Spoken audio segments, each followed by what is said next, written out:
আসসালামু আলাইকুম। আমাদের বিল্ডিং এস্টিমেট ফুল বিল্ডিং এস্টিমেটের যে এক্সেল ফাইল 2026 এই ফাইলটার রিভিউ করব। আমি ফাইলটা প্রথমত ওপেন করতেছি। তো আগের ভিডিওতে আমি দেখাইছিলাম যে কিভাবে ফাইলটা লাইসেন্স দিয়ে অ্যাক্টিভ করতে হয়। আজকে আমি ফাইলটার সম্পূর্ণ রিভিউ করব, ফাইলটা কিভাবে কাজ করে এবং কীভাবে আপনারা করবেন এটা আমি দেখাবো। আচ্ছা, প্রথমত এখানে সিকিউরিটি ওয়ার্নিং লেখা থাকে, এখান থেকে এটা অপশন থেকে এটা ইনেবল কন্টেন্ট করে ওকে করে দিয়ে দেব। দেন এটা ওকে হয়ে গেল। যখন আমরা ওটা ইনেবল করব তখনই আমরা কাজ করতে পারবো, তাছাড়া কিন্তু করতে পারবো না। এরপরে এখান থেকে আমাদের মানে ইনস্ট্রাকশন দেওয়া আছে, এখান থেকে আমরা এটা কিভাবে কাজ করব সে সম্পর্কে এখানে বলা আছে আর কি। তো আমার এখানে দুটা এককই আমরা এস্টিমেটটা করতে পারবো। এটার নামটা করণ করা হয়েছে বিল্ডিং এস্টিমেট সফটওয়্যার V1.5। মানে আগে একটা তৈরি করছিলাম যেটা V.1.0 ছিল, এটা 1.5 নামকরণ করা হয়েছে আর কি আপডেটের পর।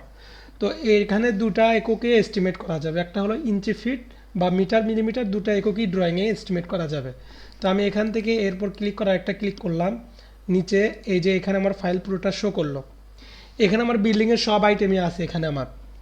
আমি যদি এখানে মিটারটা আমি ওপেন করি, আমি দুটো ওপেন করতেছি, এটা হলো ইঞ্চি ফিটের জন্য, এটা হলো মিটার মিলিমিটারের জন্য।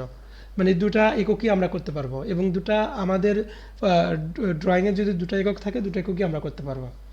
আচ্ছা, তো এখানে কি কি বিষয় অ্যাড করা হয়েছে, এখানে আমরা সাবস্ট্রাকচার, সুপার স্ট্রাকচার এবং ফিনিশিং ওয়ার্ক তিনটা আইটেমে ভাগ করে নিছি আমরা, এবং তিনটা আইটেমের জন্য আমরা এর ইন্ডিভিজুয়ালি আমরা এস্টিমেটটা করতে পারবো। যেমন আমি যদি বলি, আমি এখান থেকে ফুটিংয়ের এস্টিমেট করবো। এই যে ফুটিংয়ের পর আমি একটা ক্লিক করলাম, আমি ফাইলটা ওপেন করলাম। এখানে আমি দেখেন ফুটিংয়ের এখানে একটা স্ট্রাকচার এমনভাবে দাঁড় করানো হয়েছে যে আপনি ড্রয়িং থেকে জাস্ট ইনপুট দেবেন এবং আপনি এখানে কিন্তু প্রিন্ট করতেও পারবেন। এখানে এই যে আমার P1, P2, P3, আমি সাপোজ যদি P2-র উপর ক্লিক করি, P2-র উপর ক্লিক করলাম, তাহলে দেখেন এইটুকু আমার কিন্তু প্রিন্ট হয়ে যাবে। এখানে আমার কি P2-র ভিতরে আমার শুধু সিসি অংশটুকু প্রিন্টে হওয়ার পরে এখানে যে তার কাস্টিং সব কিছু কিন্তু আমার বের হয়ে যাবে।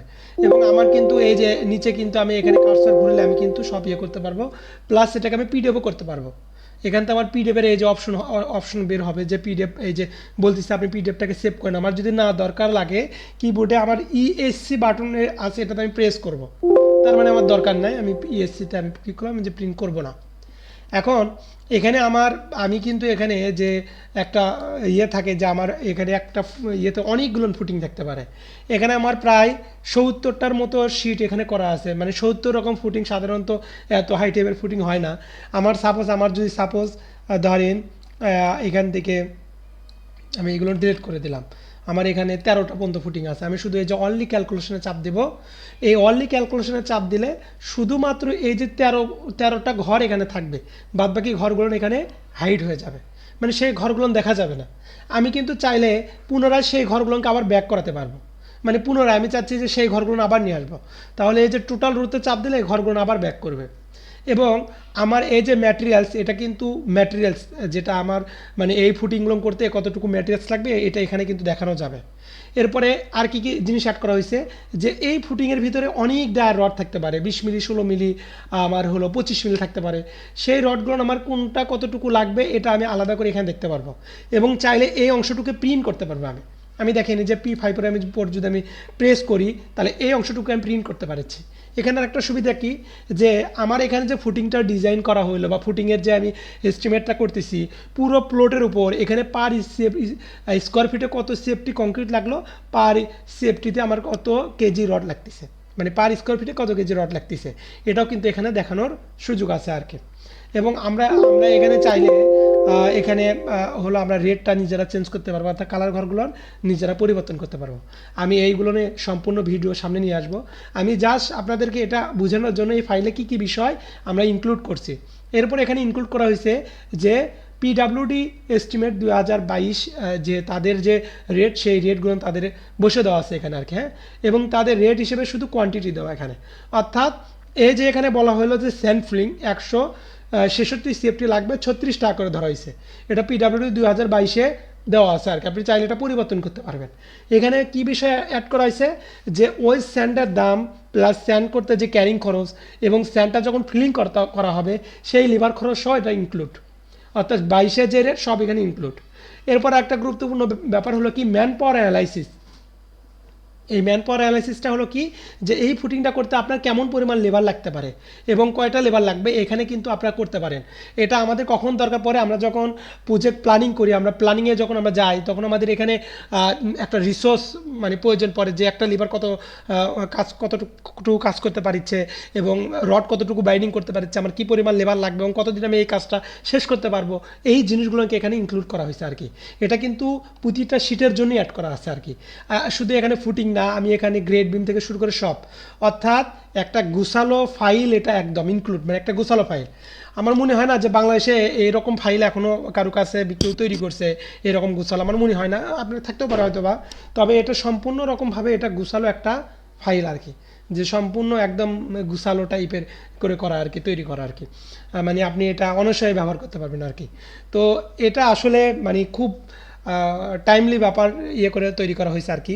তো এটা ইঞ্চি ফিট যেরকম গেল। এরপরে আমি যদি দেখাই এই যে পিডাব্লিউডি এস্টিমেট 2022, আমি সবগুলো শীটে ভিডিও আমি দিয়ে দেবো করবো আর কি।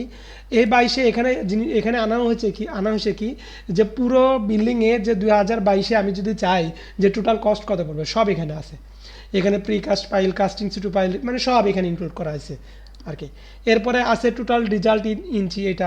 এই টোটাল রেজাল্টটার ব্যাপারটা কি যে আপনার এই যে পুরো বিল্ডিংয়ের আপনি এস্টিমেটটা করলেন, এটা কীরকমভাবে আমি একটু যদি বলি যে আপনি sub structure, super structure, finishing part, এই 3টা পার্টের যখন এস্টিমেটটা করবেন তখন এই 3টার রেজাল্ট আমার কি হবে, এই যে টোটাল রেজাল্ট এখানে চলে আসবে।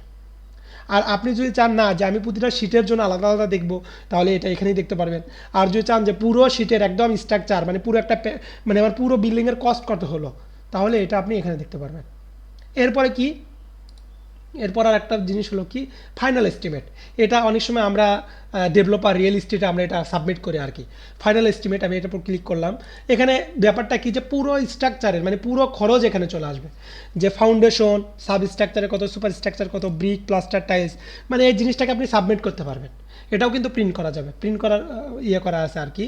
আর আপনি যখন ফাইলগুলো সেভ দেবেন, এই সেভ দিলে কিন্তু এই যে লাস্ট টাইম এখানে কিন্তু অ্যাড করা হয়েছে, যে আপনি কোন সময়ে এবং কখন আপনি সেভ দিয়েছেন সেখানে এটা শো করবে আর কি। এই হলো শিটের আর কি। আরও এখানে আরও বিষয় অ্যাড করা হয়েছে, প্রতিটা বিষয় আমি করব। আর এই শিটে একটা লাইসেন্সের জন্য একটা শিট একটা পিসিতে আপনি ব্যবহার করতে পারবেন। তো এই ফাইলটা আসলে তৈরি করতে অনেক লং সময় হয়েছে। আসলে আমি যখন এই এস্টিমেটটা নিয়ে কাজ শুরু করি 2022-এ, এই ফাইলগুলো নিয়ে তৈরি করি, তখনকার ফাইলগুলো কেমন ছিল আমি আপনাদেরকে ওই জিনিসটা দেখাচ্ছি, যে তখনকার শিটটা কেমন ছিল, যে আমি আসলে একদিনে কি আসলে এটা আসলে হয়েছে, তখনকার আসলে শিটটা কেমন ছিল আমি আপনাদেরকে দেখাচ্ছি। এটা আমি তখনকার যে শিটটা এটা আমি দেখাচ্ছি, যে সেই সময় আমি যখন এস্টিমেট ফাইলটা তৈরি করছিলাম, দেখেন তখনকার শিটটা ছিল এমন যে এই যে ব্রিক মেশনারি শুধু এইটুকু, মানে এখানে আমরা ইনপুট দিতাম, উইন্ডো ডোর বার দিতাম, এইটা ছিল তখনকার আর কি শিট। আর এই শিটটা এটা কিন্তু 2020-এর কথা বলতেছি, শিট আমি যখন তৈরি করি প্রথম দিকে এই 2020-এ, দেন আমি আপডেট করতে করতে করতে ফাইলটাকে আজকে আমি এই অবস্থায় নিয়ে যাচ্ছি। এখন ব্রিকেরটা দেখেন, ব্রিকটা কীভাবে করা হয়েছে, গুছালো করা হয়েছে। দেখেন এটা হলো বর্তমান 2026-এর ফাইল, আর এটা আমি সেই সময় তৈরি করছিলাম যখন আমি এটা নিয়ে কাজ করি 2020-এর দিকে আর কি। তো একটা জিনিস আসলে তৈরি করলে আসলে এমনি এমনি হয়ে যায় না, এর পিছনে অনেক সময় অনেক টাইম আসলে ব্যয় করা হয়েছে আর কি। তো অনেকে আসলে মনে করেন হয়তো বা এটা এমনি এমনি তৈরি হয়ে গেছে বা সময়, আসলে আমি এই দেখেন 6টা বছর ধরে আমি এই ফাইলের পিছনে পরিশ্রম দিছি আর কি। হ্যাঁ, তো এই হলো ব্যাপার। তো এই পর্যন্তই আজকে, এই পর্যন্ত এই শিটের রিভিউটা আমি রাখলাম। 2026 যাদের প্রয়োজন অবশ্যই দেখেন, একটা ফাইল তৈরি করতে অনেক সময় লেগে যায়, সেখানে আসলে এমনি দিয়ে দেওয়া এটা আসলে নিজের কাছেও খুবই লাগে আর কি। হ্যাঁ, তো ঠিক আছে, ইনশাআল্লাহ যাদের দরকার পেমেন্ট করে নিতে পারেন। এই ইউটিউব চ্যানেলে হোয়াটসঅ্যাপে আমার নাম্বার দেওয়া আছে, আপনারা যোগাযোগ করতে পারেন ইনশাআল্লাহ। তো ঠিক আছে, সবাই ভালো থাকেন, আজকে এই পর্যন্ত। তাহলে আজকে এখানেই শেষ করতেছি। আল্লাহ হাফেজ।